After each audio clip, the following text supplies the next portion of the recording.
Tengan muy buenas noches todos. Mi nombre es Tirsa Avilés, soy la tutora de la materia de lenguaje y literatura y hoy les voy a impartir el tema de las características de la literatura clásica, épica clásica y la tragedia griega. Espero que les guste y presten atención porque les voy a estar haciendo preguntitas y cualquier pregunta que ustedes tengan me la pueden hacer, yo les voy a responder las dudas, que ahí estamos para servirles. Entonces vamos a empezar todos. No duden en preguntar si tienen alguna duda. El tema de ahora va a ser las características de la literatura clásica, épica clásica y la tragedia griega. Y para comenzar, vamos a hablar un poquito acerca de las características de la literatura clásica. Al hablar de la época clásica nos referimos a una época cuyos fundamentos los encontramos en Grecia y en Roma. Los términos clásico y clasicismo se asociaron originalmente con los logros de la cultura griega y romana. En sentido estricto, un clásico es cualquier obra literaria de la antigua griega o Roma que sobresale por su excelencia artística. Son clásicas las obras de Homero, que era griego, Virgilio, que era romano, Esquilo, que era griego. El periodo clásico griego abarca desde el año 500 al 320 a.C., mientras que la Edad de Oro romana se sitúa entre el año 70 a.C. y el año 18 de nuestra era. En la literatura griega clásica aparecen algunas características de la forma de pensar y de ver la vida de los griegos. Entre estas tenemos las que aparecen ahí en la diapositiva: gloria y nobleza, justicia y sabiduría. Justicia y sabiduría, pues los héroes griegos se preocupaban por darle a cada uno lo justo. La sabiduría necesaria para impartir justicia era siempre atribuida al anciano. Dada su experiencia, también en los griegos encontramos el respeto por el destino, pues para ellos nada ocurre por suerte, todo tiene una razón de ser. Otra característica que tenemos es la moderación y prudencia, pues en la literatura griega los personajes se caracterizan por ser respetuosos, preocupados por el orden y la armonía en todas las cosas. También tenemos el realismo, que es otra característica de la literatura griega, porque encontramos objetos, costumbres, incluso animales muy bien descritos hasta en sus más pequeños detalles. Y por último, una de las características más resaltantes de la literatura clásica es la mitología griega. Me imagino que todos ustedes más de alguna vez han leído, les han dejado leer alguna de estas obras de la literatura griega. ¿Me pueden dar algún ejemplo de literatura de la época clásica? ¿De alguna obra que se acuerden?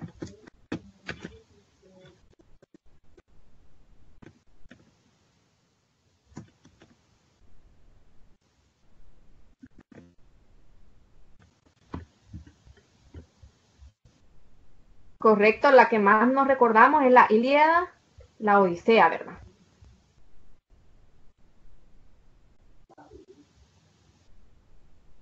Edipo Rey, correcto. Odisea, correcto. Todas las que me están mencionando son obras de la época clásica. Como les mencionaba, una de las grandes características de la literatura de la época clásica es la mitología griega. Vamos a conocer un poquito de la mitología griega para que vayamos entendiendo más adelante acerca de lo que conforma la literatura clásica. Y entonces tenemos la mitología griega. La mitología griega es una característica fuerte de la época clásica. La cosmovisión o mitología es la manera de ver e interpretar el mundo. En la Grecia clásica, la mitología es una característica muy importante. Los griegos interpretaban el mundo a partir de una serie de dioses que ellos mismos crearon. Son los dioses los encargados de regir la vida de los mortales. La Ilíada y la Odisea del poeta Homero son dos colecciones clásicas de los mitos. Los dioses griegos se caracterizan por su semejanza a los seres humanos. Se parecen exteriormente a los seres humanos y revelan también sentimientos humanos. Esto no ocurre en otras religiones antiguas como el hinduismo, el judaísmo. Entonces podemos decir que antes se regían por la mitología griega. Ellos creaban dioses y habían dioses, ¿verdad? Dioses griegos que eran igual a los seres humanos, tenían sentimientos. Y vemos los dioses del Olimpo. En los dioses del Olimpo, aquí estamos viendo en la diapositiva el Olimpo. El Olimpo era la montaña más elevada de Grecia. Está cerca del mar Egeo. En la antigua mitología griega se creía que era el hogar de los dioses. En la cima se encontraban sus palacios construidos por Hefesto, dios de la metalurgia. La entrada al Olimpo era una puerta de nubes protegida por las diosas conocidas como las estaciones. Zeus tenía su trono en el Olimpo y los dioses festejaban con néctar de ambrosía y las serenatas de las musas. Entonces se decía que el Olimpo era como la montaña más elevada donde estaban los dioses. Y tenemos aquí a Zeus. Para hablarles un poquito acerca de Zeus, es el dios más importante del Olimpo. Tiene el título de padre de los dioses. Zeus en ese momento era considerado el dios de la luz. Es el símbolo de la lluvia, el viento, las tormentas, del ciclo de las estaciones y de la sucesión de la noche y el día. Tiene como misión mantener el equilibrio del universo y proteger los privilegios de los dioses. Pero su poder es limitado, pues él también está sometido a las leyes del destino. O sea que Zeus es, como decimos, el padre del Olimpo, es como el rey, es el principal. Ellos tienen como, los demás dioses tienen que obedecer a Zeus, ¿verdad? Pero igual está limitado a que las leyes, como ellos creían bastante, en la época griega creían bastante en el destino, que si el destino les decía algo, eso les tocaba.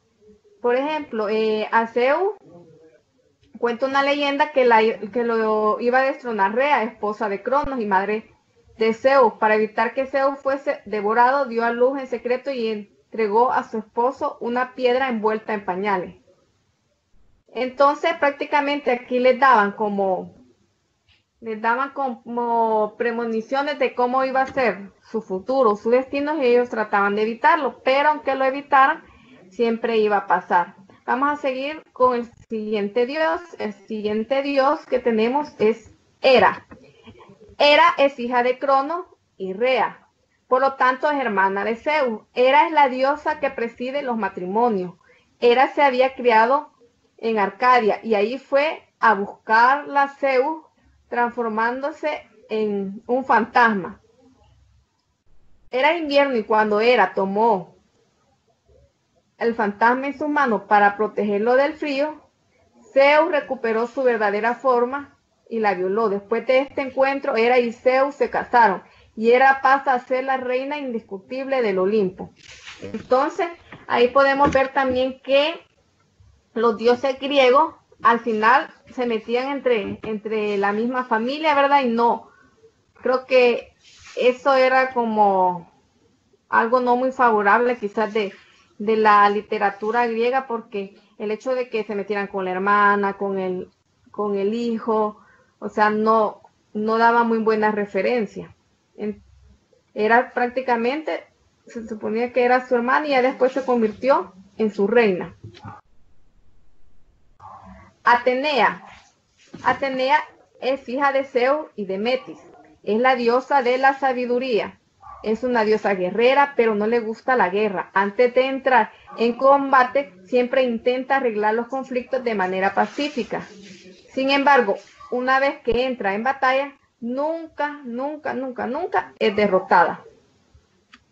También preside las artes, los oficios y el conocimiento en general. Muchas veces Atenea era solicitada como jueza. Esa es la tercera diosa. Después tenemos a Afrodita. Es la diosa del amor, la belleza y el deseo sexual. También se llama Citerea. Creo que esta todas hemos escuchado, ¿verdad? Hablar de Afrodita, ¿verdad? Es una diosa terrible que inspira pasiones monstruosas a los que se descuidan su culto o despierta antipatía.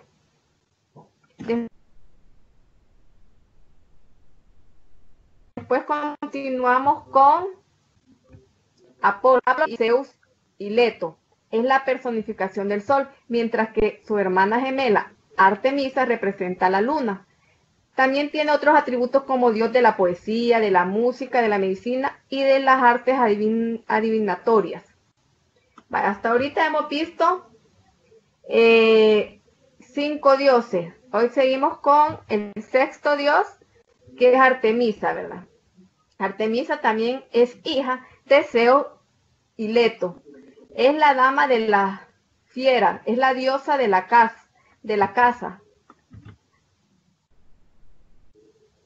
de la castidad y también de la luna, en especial de la luz lunar. Es la oponente natural de Afrodita, es una diosa hermosa y atlética que recorre los bosques cazando. Por ser la diosa de la fuerza vegetativa, a ella le ofrecen los primeros frutos de la recolección. Vale, ya vimos 6 dioses.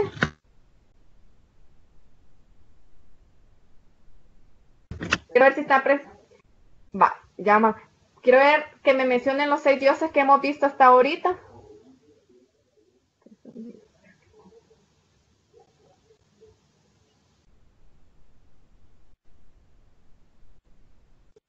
Los dioses que hemos visto: Zeus, correcto, Afrodita,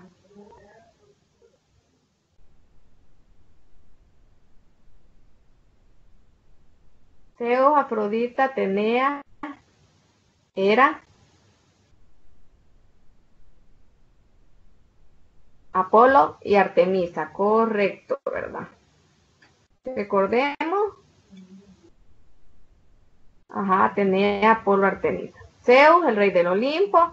Atenea, la diosa de la sabiduría. Afrodita, la diosa del amor, la belleza y el deseo sexual. Apolo es la personificación del sol. Y Artemisa es la diosa de la casa y también de la luna, ¿verdad? Apolo y Artemisa son hermanos. Disculpe, no escuché, hija de quién es Afrodita. Afrodita. ¿Sí?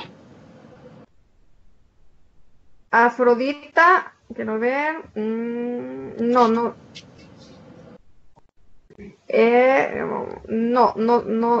Es hija de Cipris, pero no dice el papá. No te sabría decir. Ya te investigo y te digo. Ok, gracias. Ok, ya te doy la respuesta. Te quedo pendiente. Sí, ahorita solo hemos visto 6. Hoy vamos a ver. Se dice que son 12 dioses. 12 dioses principales del Olimpo, ¿verdad? Hemos visto 6. Y continuamos con Ares. Ares es hijo de Zeus y Hera.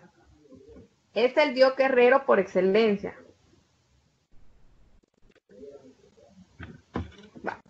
Ares es el hijo de Zeus y Hera. Es el dios guerrero por excelencia. Representa la fuerza bruta sobre la inteligencia.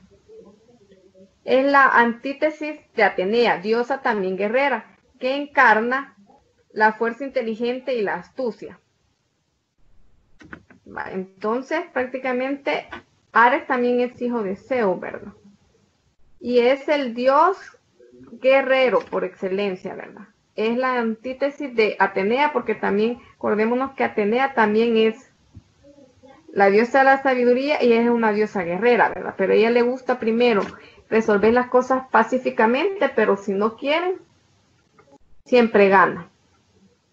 Después continuamos con Hefesto. Es hijo de Zeus y Hera. Es la personificación del fuego. No representa el fuego doméstico, sino al fuego como fuerza creadora. Es el dios de los guerreros y del fuego de los volcanes que consigue doblegar a los metales. Entonces, Hefesto es el hijo de Zeus y Hera y es la personificación del fuego. Después tenemos a Dionisio, es hijo también de Zeus y su amante Semele. Es el dios del desenfreno y la exuberancia de la naturaleza, especialmente de la viña, que produce vino y provoca la embriaguez. Entonces decimos que Dionisio es el dios del desenfreno y la exuberancia de la naturaleza, especialmente de la viña que produce el vino. Después tenemos Hermes. Hermes es hijo de Zeus y Maya. Es el dios mediador. Sus principales cualidades son la astucia y la movilidad. Es un dios inventor y bienhechor, amigo de los hombres y mensajero de los dioses. Entonces decimos que Hermes es el dios mediador. Y entre las cualidades que tiene es la astucia y la movilidad. Y le gusta ser amigo de los hombres y también es como el mensajero de los dioses, ¿verdad? Entre los hombres y los dioses es el mensajero. Después seguimos con Poseidón. Es hijo de Cronos y Rea. Por lo tanto, es hermano de Zeus. Poseidón es hermano de Zeus. Después de destronar a Cronos, Poseidón, Zeus y Hades dividieron las posesiones de sus padres, echándolas a suerte. Zeus se quedó con el cielo, Hades con el mundo de ultratumba y Poseidón se quedó con el mar. Entonces aquí vemos, ya hemos escuchado nosotros, ¿verdad? De Poseidón, de Hades y de Zeus. Entonces ellos vinieron, destronaron, ¿verdad? Y uno se quedó, en este caso Zeus se quedó con el cielo, que es allá el Olimpo. Poseidón se quedó, fue el dueño del mar. Y a continuación vamos a ver a Hades, que Hades vino y se quedó con el mundo de ultratumba, o el infierno, ¿verdad? Hades es hijo de Cronos y Rea, por lo tanto también, como decíamos, es hermano de Zeus. Al decir Hades, nos referimos a este dios y también al lugar donde residen todos los muertos, ya sean buenos o malos. Es el dios de los muertos.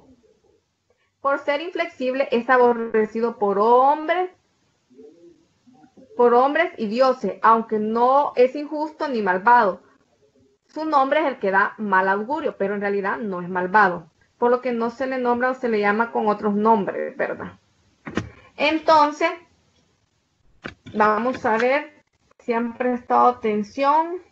¿Cuáles son los últimos 6 dioses que vimos ahorita?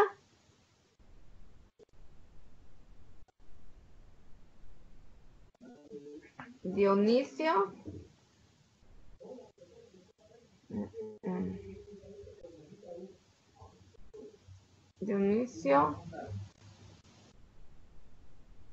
Hefesto, Poseidón y Hermes, ¿correcto? Hermes, ¿correcto? Hades, ¿correcto?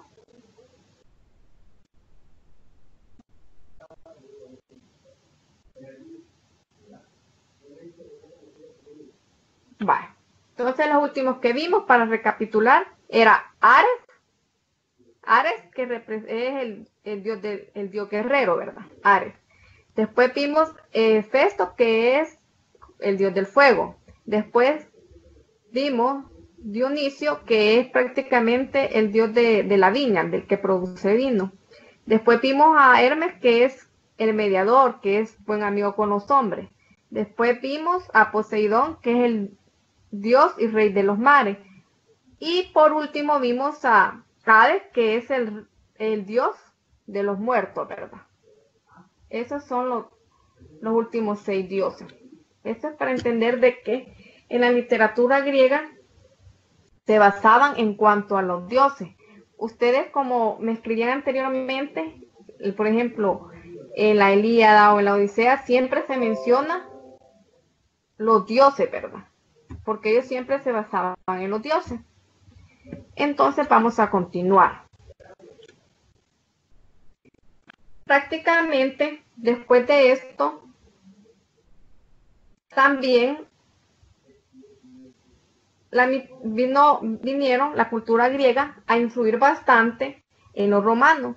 Una vez que estos conquistaron Grecia en el siglo III a.C., ambas mitologías se funcionaron. Los dioses griegos y romanos representaban ideas parecidas y fueron admitidas indistintamente. Entonces acá pueden ver en la diapositiva una tabla donde podemos ver el nombre griego y el nombre latino, ¿verdad? Ya prácticamente cuando vinieron los romanos, también adoptaron lo de los dioses. Y tenemos a Apolo, el nombre latino, Febo, dios de la profecía, la medicina y la arquería. Ares, en nombre latino, Marte, dios de la guerra. Artemisa, nombre latino, Diana, diosa de la casa. Atenea, en el nombre latino, Minerva, diosa de las artes y oficios y de la guerra, auxiliadora de los héroes. Afrodita, Venus, diosa del amor y la belleza. Dionisio, Baco, dios del vino. Hefesto, Vulcano, dios del fuego, herrero de los dioses. Hera, Juno, diosa del matrimonio y de la fertilidad, protectora de las mujeres casadas, reina de los dioses. Hermes, Mercurio, mensajero de los dioses, protector de los viajeros, ladrones y mercaderes. Hades, Plutón, dios de los mundos subterráneos, señor de los muertos. Poseidón, Neptuno, dios de los mares y de los terremotos.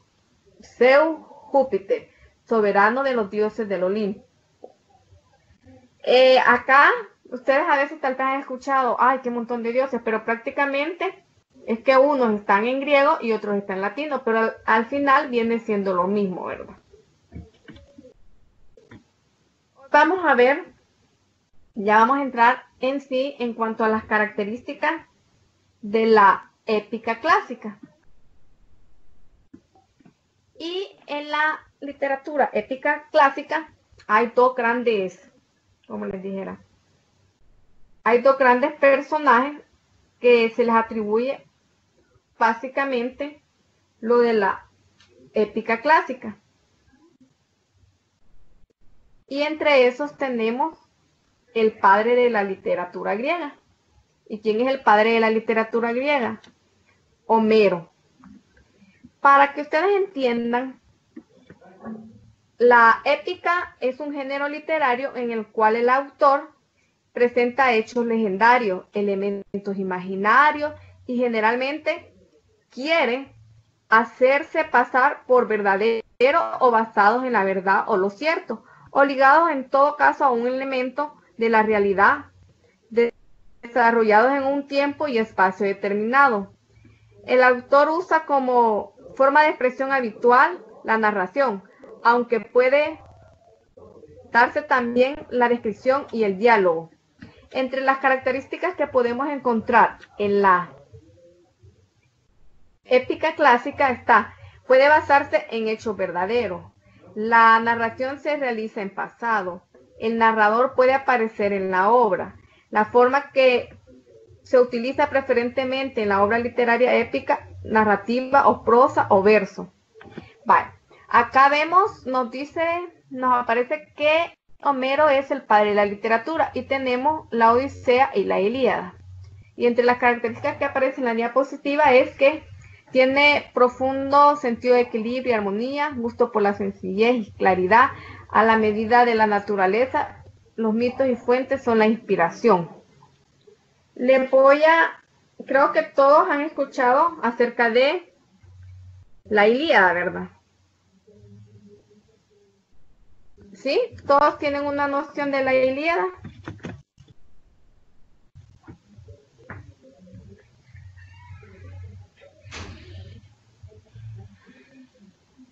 Sí.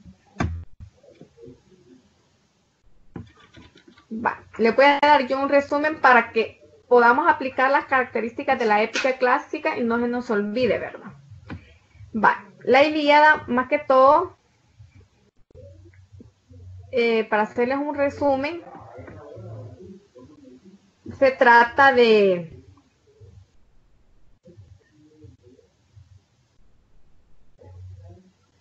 que los griegos pelean con los troyanos, ¿verdad? Creo que esta, ¿se acuerdan del caballo que construyeron de madera, verdad?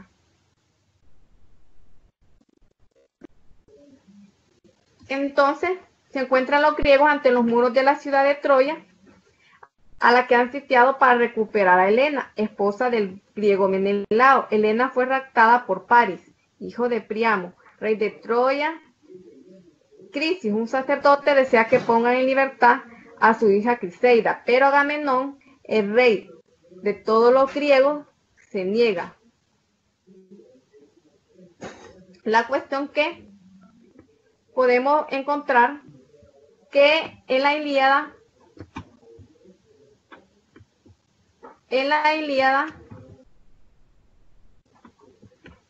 va por rapsodias. Esa es una característica de la épica clásica. Y encontramos también que en la Ilíada ahí ya intervienen los dioses. Bueno, para explicarles un poquito más de la Ilíada, en esa guerra que se da entre Paris, Héctor y Aquiles, vienen y se dividen los dioses. Unos dioses se van a favor de Aquiles y otros, o sea, unos dioses se van a favor de los aqueos, que serían los griegos, y otros se van a favor de los troyanos. En la Rapsodia tercera, Paris y Menelao luchan por Helena. Menelao habría vencido a Paris, pero la diosa Afrodita, su madre, interviene para protegerlo. La guerra continúa sin que haya un ganador definitivo. A veces son los griegos los que parecen que ganan y a veces parece que los troyanos, y fue una guerra intensa, ¿verdad? Un día ganaban uno, un día ganaban otro y nunca hay vencedor. Estos cuentan con un gran guerrero. Los troyanos cuentan con un gran guerrero que se llamaba Héctor, que era el más valiente de todos los troyanos. Héctor es esposo de Andrómaca. En la Rapsodia quinta viene Héctor y la esposa le suplica a Héctor y le dice: desgraciado tu valor, te perderá, no te apiades del tierno infante ni de mí, infortunada, que pronto seré viuda. Pues los aqueos te acometerán todos a una y acabarán contigo.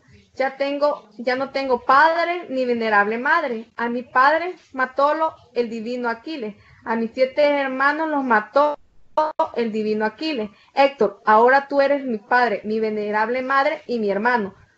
Tú, mi floreciente esposo, pues sé compasivo, quédate en la torre, no hagas a un niño huérfano y a una mujer viuda. Acá le está suplicando la esposa que no salga a pelear con Aquiles.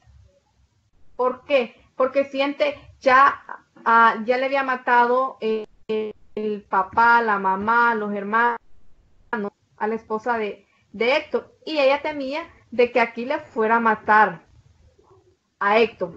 Ya en la octava Rapsodia encontramos que Zeus, el mayor de los dioses, ordena que los dioses ya no intervengan, como es una batalla de un dios contra otro dios, ya que, como les dije, estaban divididos porque unos apoyaban a los troyanos y otros a los aqueos o griegos. Entonces, o sea, nunca había un ganador definitivo. Entonces viene Zeus y le dice a los dioses que ya no intervengan en sus asuntos y que ellos vean cómo terminan. Y viene Zeus y le dice que el dios que intente separar a los demás para socorrer ya sea a un grupo o al otro, que lo va a castigar. Entonces Agamenón, desesperado por las adversidades de la guerra, comprende Agamenón es un dios, viene y le hizo algo a Aquiles, y Aquiles dijo que ya no iba a pelear, que ya no quería pelear, y llega Agamenón y le suplica que vuelva y pelee, y le ofrece todo lo que se pueden imaginar. Le dice: te voy a dar mujeres, te voy a dar dinero, te voy a dar... Pero a pesar de las súplicas de Agamenón, Aquiles no vuelve a pelear ni a combatir con sus compañeros. Después, en la Rapsodia 14 encontramos a Hera. A Hera engaña a Zeus para apartarlo por algún tiempo del combate y permitir así al dios Poseidón que socorra a los griegos. Entonces, prácticamente Hera lo que hizo es como engañó a Zeus para que, como Zeus ya les había dado una advertencia de que nadie se metiera en la guerra que había entre griegos y troyanos, ninguno de los dioses, pero vino Hera, lo engañó para que no se diera cuenta que iba Poseidón al rescate de los griegos. Y ya en la Rapsodia 16 encontramos que para Patroclo, si nos recordamos, Patroclo es el más querido y el mejor amigo de Aquiles. Viene Patroclo, está muy triste por las desgracias que sufre, o sea, su pueblo griego. Y viene y le dice a Aquiles que él quiere ir a pelear, que quiere ir a la guerra, que le permita combatir, le pide permiso a Aquiles. Y de tanto que Patroclo le suplica, viene este y cede a la súplica que le pidió su amigo. Y viene Aquiles, le da su armadura para que se fuera a proteger. Y va tranquilamente Patroclo a pelear. Pero ahí es donde pasa algo. Mientras estaban peleando, estaban en la afrenta, Héctor mata a Patroclo. Y acordémonos que Patroclo era el mejor amigo de Aquiles. Así que cuando Aquiles se entera de la muerte de Patroclo, se llena de mucha angustia. ¿Y qué creen? Entonces ahí él sí decide volver al combate para asesinar a Héctor y vengar la muerte de su amigo. Después viene, ya en la Rapsodia 20 encontramos que ya Zeus permite que los dioses combatan entre sí. ¿Cómo así? O sea, el dios Poseidón con Hera, Artemisa y así sucesivamente ya los deja.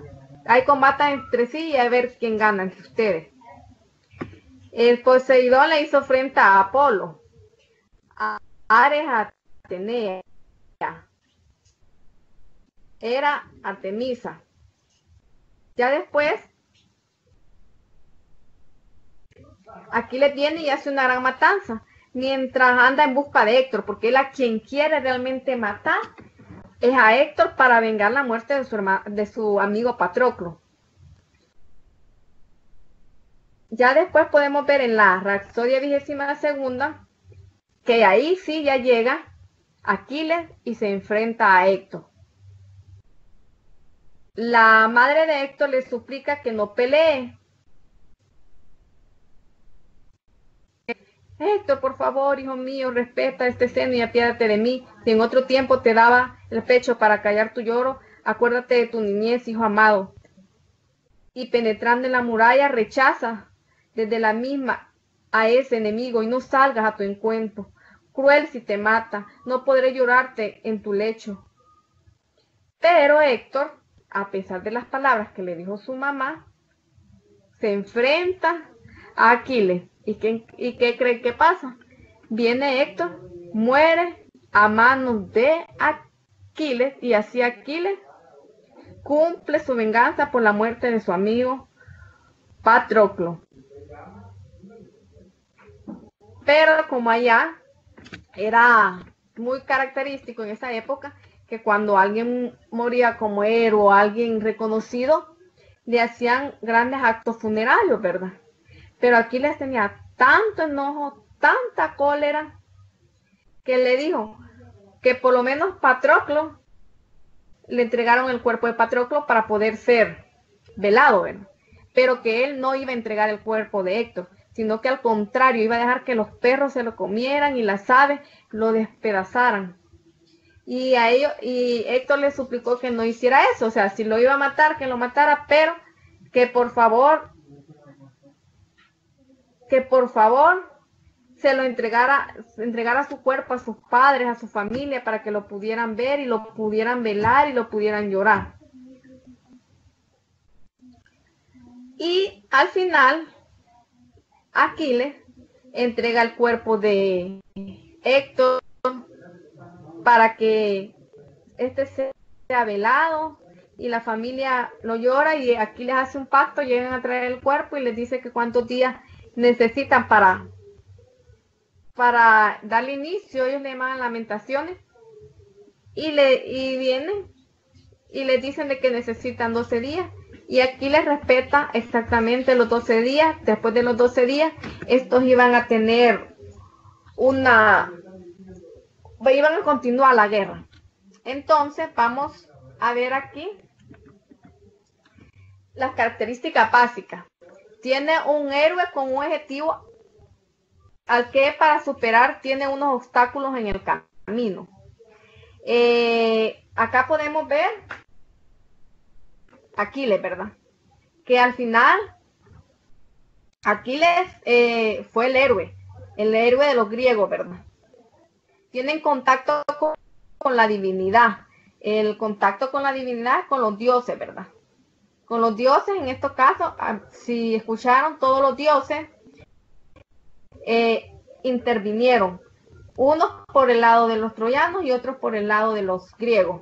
Actividad guerrera, si hubo actividad guerrera, es una de las características de la épica clásica, porque estaban en conflicto y en guerra. Un peregrinaje, sí, porque tal vez no les conté toda la historia, pero para los que no han leído, saben que Aquiles tuvo que tener un peregrinaje muy, muy largo. Y la justicia siempre triunfa. ¿Por qué decimos que la justicia siempre triunfa? Porque al final Aquiles pudo hacer justicia por la muerte de su amigo Patroclo. Y podemos ver que también él fue justo, porque al final entregó el cuerpo de Héctor para que éste fuera velado. Entonces podemos darnos cuenta que la Ilíada sí se cumple con las características de la épica clásica. No sé si tienen alguna pregunta acerca de la épica clásica.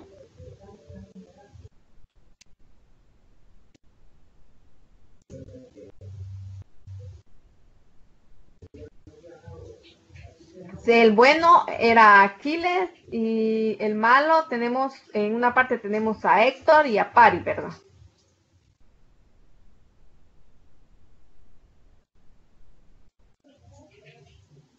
Sí, sí entra, la comedia griega entra en la clásica. Ahorita estamos viendo la épica clásica y más adelante vamos a ver otra que entra en la época clásica.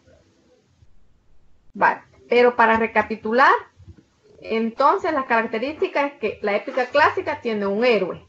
Siempre tienen contacto con los dioses.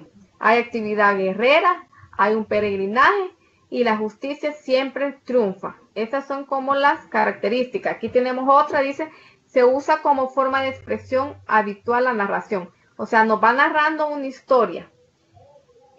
En ocasiones contada oralmente por los rapsodas. Acá está escrita en un libro, ¿verdad? Pero antes, en aquella época, era contada por los rapsodas.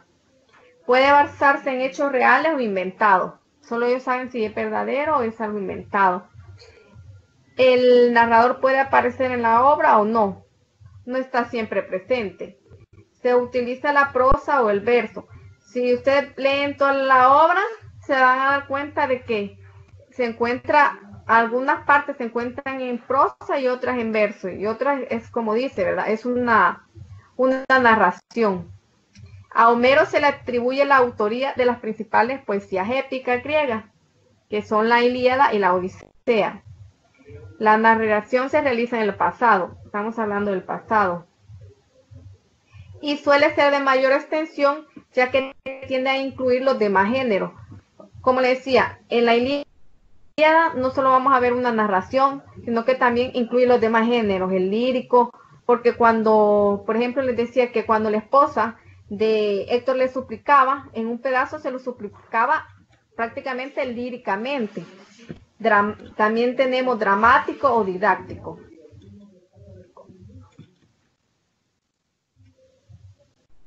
Hoy les voy a explicar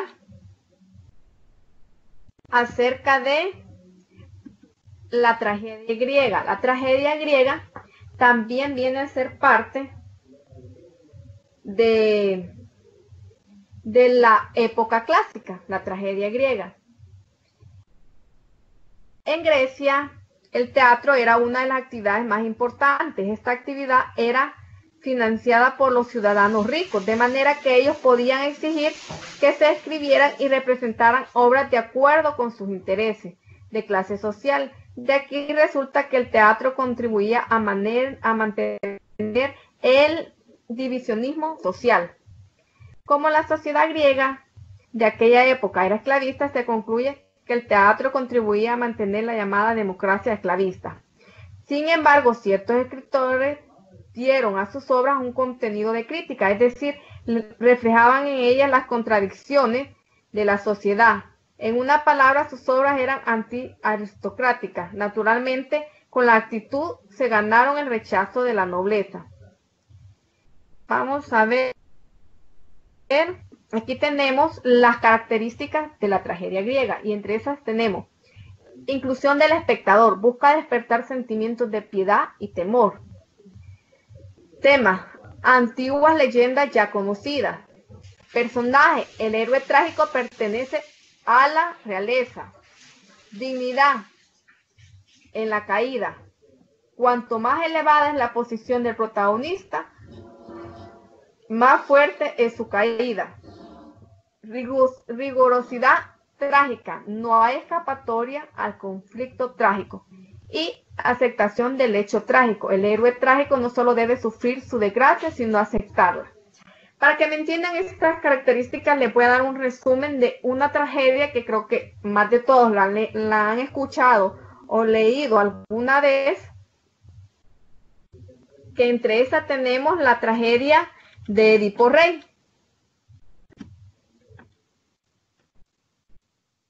La tragedia de Edipo Rey se inicia con Edipo, rey de Tebas, recibiendo la noticia de que el dios Febo Apolo desea que se castigue a los matadores de Layo, anterior rey de Tebas, con el cual tendría fin una peste. A Tebas había llegado una peste y entonces, como les decía, ellos creían bastante en los dioses, en la divinidad, en el destino. Entonces, para que la peste se fuera de Tebas, un oráculo les dijo de que si querían que se fuera la peste, ellos tenían que vengar la muerte de Layo, que era el rey que estaba antes que llegara Edipo como rey. Y entonces Edipo viene y promete vengar la muerte de Layo. Y Edipo les dice, el que sepa quién fue el autor de la muerte de Layo, preséntese y declárelo. Para conocer al culpable, Edipo le pregunta a Tiresias, ciego y vidente de la ciudad. Tiresias era el vidente de la ciudad y entonces, como ellos creían en eso, llega donde él y le pregunta que le dijera, que le diera una respuesta de quién era el culpable, porque él ya quería acabar con la peste que estaba sucediendo en el reino. Y Tiresias se niega pues a decirle realmente quién era el culpable. Pero al final de tanto, viene y le dice, oye, las palabras que le dice explícitamente, oye, ahora pon atención a lo que digo. Todo lo que tú dices contra el culpable cae sobre ti. Ya tú hablar no puedes, ni a estos ni a mí. Sábelo bien, esta tierra está manchada por la infamia de un culpable, y el culpable eres tú. Viene prácticamente, ahí le está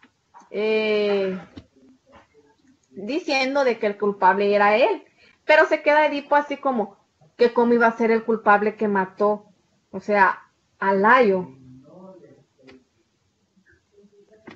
Anteriormente, para hacerles un recuento de la obra de Edipo Rey, Layo Layo era el rey de Tebas, vino y se casó con Yocasta. Ellos no podían tener hijos. Y al fin pudo tener hijos Layo y Yocasta. Entonces, ellos fueron donde una esfinge. Y la esfinge les contestó y les predijo de que el hijo iba a matar a su padre y se iba a casar con su madre. Entonces, Yocasta estaba embarazada y ella trató de no tener el hijo, pero nació. Entonces Layo vino y le dio el hijo a un criado para que fuera y lo matara, porque como ellos creían bastante en las predicciones que les daban, que Layo no quería morir a manos de su hijo. Mas, sin embargo, al hacer esto que estaba haciendo, estaba como acelerando el destino. Entonces, el criado no tuvo, o sea, como decirles, no tuvo la conciencia bien para matarlo, se lo entregó a otro criado de otro reino. Y el rey del otro reino vino y lo adoptó. Y lo hizo pasar como su hijo. Todo iba bien. Hasta que un día llega Edipo y también consulta al oráculo. Y el oráculo le dice de que él iba a matar a su padre y se iba a casar con su madre. Y Edipo creía que sus padres eran quienes en verdad lo habían adoptado. Y huye de ahí. ¿Para qué? Para no tener que matar a su padre ni tener que casarse con su madre. Y en la huida que va dando Edipo, se encuentra a Layo. Y este no lo dejaba pasar y tuvieron una discusión y lo mató. Desde ahí ya se empieza a cumplir la profecía. Llega Edipo a Tebas y se casa con Yocasta. Entonces lo nombran rey. Ya es Edipo rey.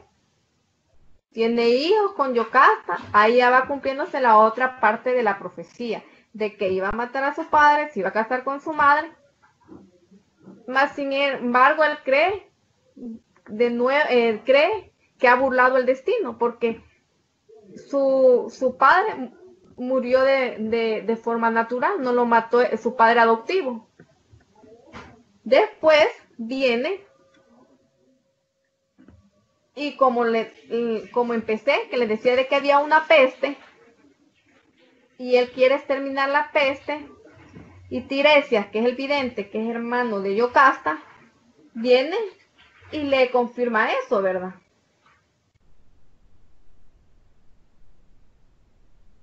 Y después fue averiguando Edipo y se va dando cuenta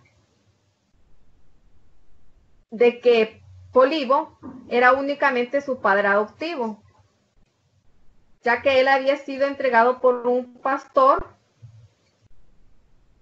que lo había entregado por medio de un mensajero. Entonces se da cuenta de que al final sí se cumplió la profecía. Y Yocasta se da cuenta. Entonces viene Yocasta y se suicida, se ahorca. Y viene Edipo, de tan triste, desconsolado y afectado que de haber hecho esa infamia, para él era una infamia, haber matado a su papá y haberse casado con su mamá, viene y se saca los ojos. Y ahí se cumple la profecía. Entonces, si vemos acá las características, dice, busca despertar sentimientos de piedad y temor. Si vemos en Edipo Rey, o sea, el temor que tenía que se cumpliera alguna de las profecías, ¿verdad? Antiguas leyendas ya conocidas. es como, son historias prácticamente antiguas. El héroe trágico pertenece a la realeza. Edipo, como mismo dice el tema, es Edipo Rey. Al final vino a pertenecer a la realeza primero por los papás que lo adoptaron y después igual sus papás eran reyes de Tebas y después fue rey también porque se casó con Yocasta, la reina de Tebas. Entonces el héroe, como podemos ver en la tragedia clásica, pertenece siempre a la realeza. Dignidad en la caída. Cuanto más elevada es la posición del protagonista, más fuerte es la caída. Era un rey, tenía todo, y enterarse de la infamia que había pasado, de lo que había sucedido, fue tan devastador para él que se tuvo que sacar los ojos y arrancárselo, ¿verdad? Después, rigorosidad trágica. No hay escapatoria al conflicto trágico. ¿Por qué nos dice que no hay escapatoria en la tragedia griega? Porque prácticamente aquí ya en la tragedia griega creen bastante en el destino, en las predicciones. No hay escapatoria. Al principio, Layo quiso escapar de su destino, de la tragedia, mandando a matar a su hijo. Después, Edipo quiso escapar de la tragedia, escapando de su padre, Polibo, yéndose a otro lado. Pero ahí es donde se va dando en cadena que o sea, no se van escapando, sino que prácticamente están aumentando las posibilidades de que el destino se vaya cumpliendo más fácilmente. Y después, cuando en el camino viene Edipo y mata a Layo, se da lo otro, que se termina casando con Yocasta, su madre. Y al final, como el vidente Tiresias le había dicho de que ya sus ojos no iban a ver, se cumple eso porque viene, él se saca los ojos. Y al final la última predicción que le dieron fue de que toda su familia se iba a matar entre sí. Y eso terminó sucediendo. O sea, al final los hijos de Edipo se terminaron matando entre sí. Entonces no había escapatoria. Por más que hicieran una u otra cosa, el destino ya estaba y el conflicto trágico iba a pasar. Aceptación del hecho trágico. El héroe trágico no solo debe sufrir su desgracia, sino aceptarla. Sufrió Edipo al saber lo que había pasado, porque el hecho de él mismo matar a su papá y casarse con su mamá, lo sufrió. Vino y aceptó lo que había pasado y por eso mismo se arrancó los ojos. La tragedia griega nos muestra el conflicto de los héroes mitológicos en su momento más dramático. Y entre los personajes conocidos tenemos a Edipo, ¿verdad? Antígona y Electra. La tragedia griega supone el momento cumbre de la lucha entre el hombre y el destino. Es una lucha que el hombre hace contra el destino, que no se vaya a cumplir, pero en la otra característica en la cual siempre gana el destino. En la tragedia griega siempre gana el destino, o sea, lo que está destinado, lo que la profecía, lo que está predestinado, no se va a cambiar, siempre va a suceder eso.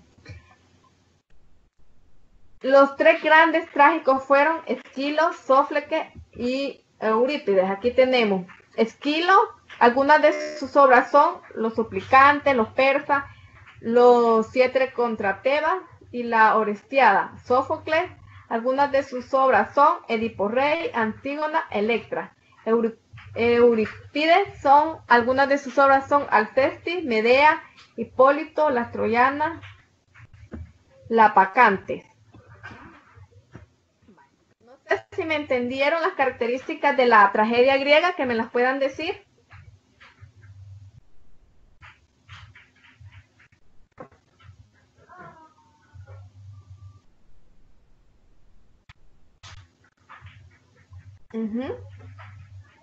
¿Cuáles son las características?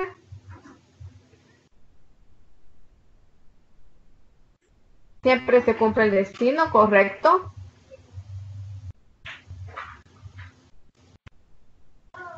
Hay relación.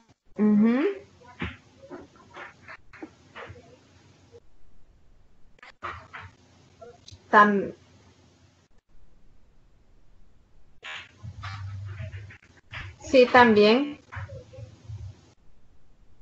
También es tragedia.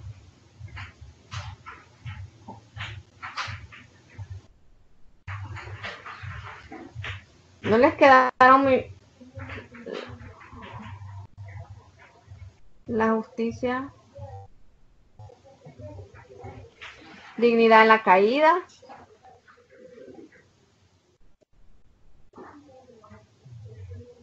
Despierta el sentimiento de piedad. Piedad, temor, son de la realeza, correcto. Son antiguas leyendas, deben aceptar su destino. Héroes trágicos, correcto. Justicia, vale. Para recapitular y entender un poquito más, vamos a ver, les voy a recapitular las características de la épica clásica y las características de la tragedia, ¿verdad? Recordemos, voy a ponerles aquí la diapositiva.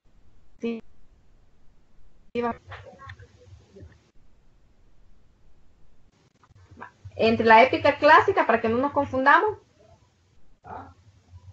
tiene un héroe con un objetivo al que para superar tiene unos obstáculos en el camino.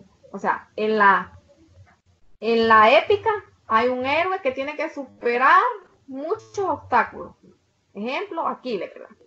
Tienen contacto con la divinidad, con los dioses. Tuvo contacto con Zeus, Poseidón. Actividad guerrera, hubo una guerra, ¿verdad? Entre troyanos y griegos en la Ilíada. Peregrinaje, todo el peregrinaje que tuvo que hacer Aquiles. Y la justicia siempre triunfa. Esas son las características como principales y básicas de la épica. En cambio, en las características de la tragedia,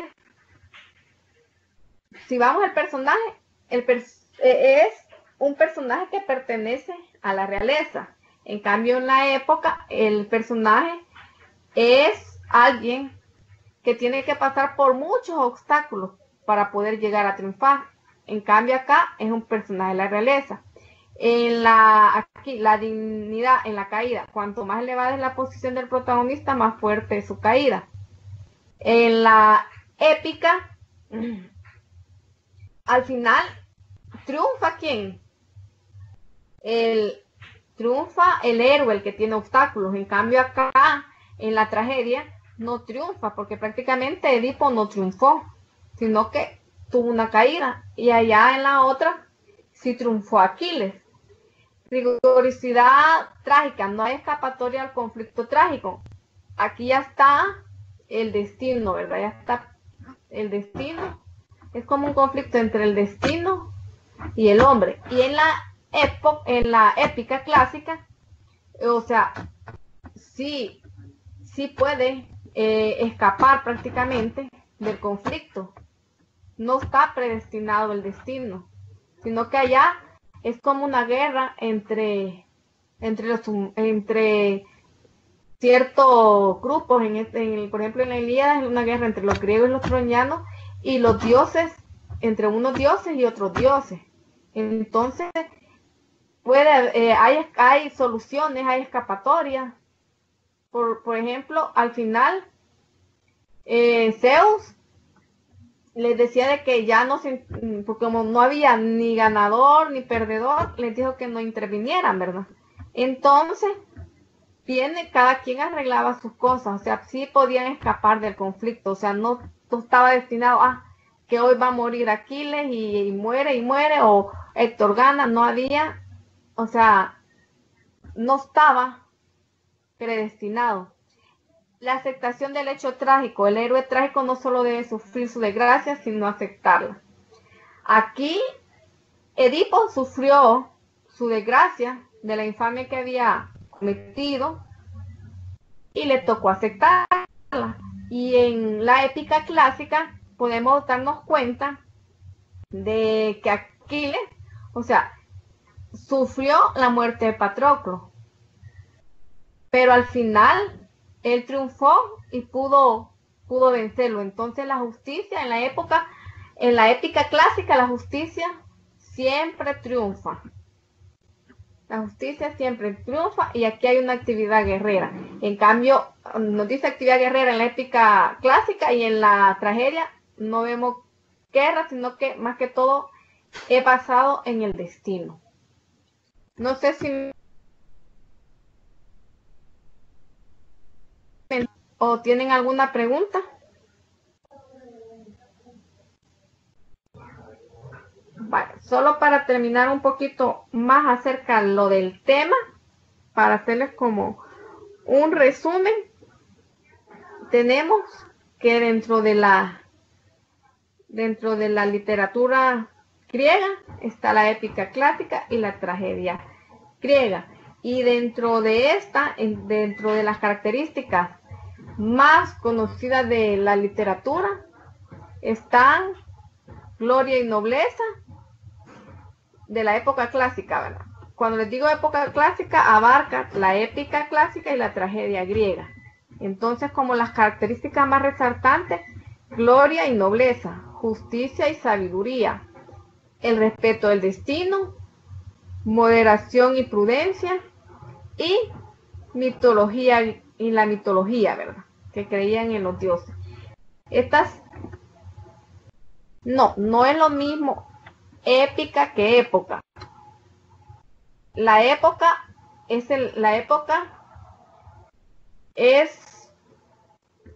como decirle la época clásica es como referirnos a una época y en la época clásica nos referimos cuando se refiere acerca de la literatura antigua en Grecia y en Roma. Eso es la época clásica. Y la épica, como les decía, prácticamente es la literatura, pero con las características que les estaba dando, que son propias. Al principio empecé con la época, o sea, la época incluye la épica y la tragedia. Prácticamente los lleva en conjunto. Es como, la épica es como la subdivisión de la época clásica. No sé si respondí la pregunta, Saraí.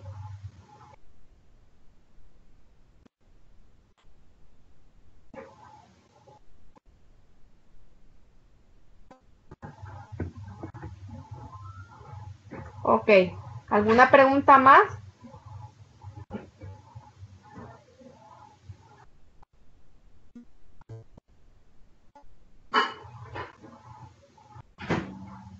Vale, entonces, solo le voy a dar un resumen.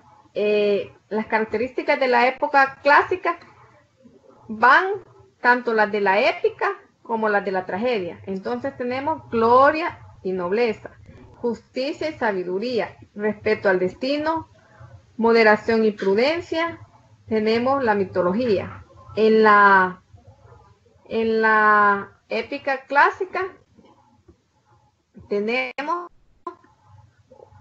un héroe con objetivo el que tiene que superar obstáculos, tienen contacto con la divinidad, actividad guerrera, peregrinaje, y la justicia siempre triunfa. Y la tragedia griega, el héroe trágico pertenece a la realeza, cuanto más elevada es su posición, más fuerte es la caída, no hay escapatoria al conflicto, y el héroe trágico no solo debe sufrir la desgracia, sino aceptarla.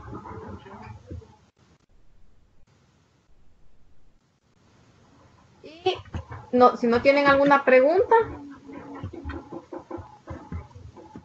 creo que eso sería todo. Muchas gracias por su atención.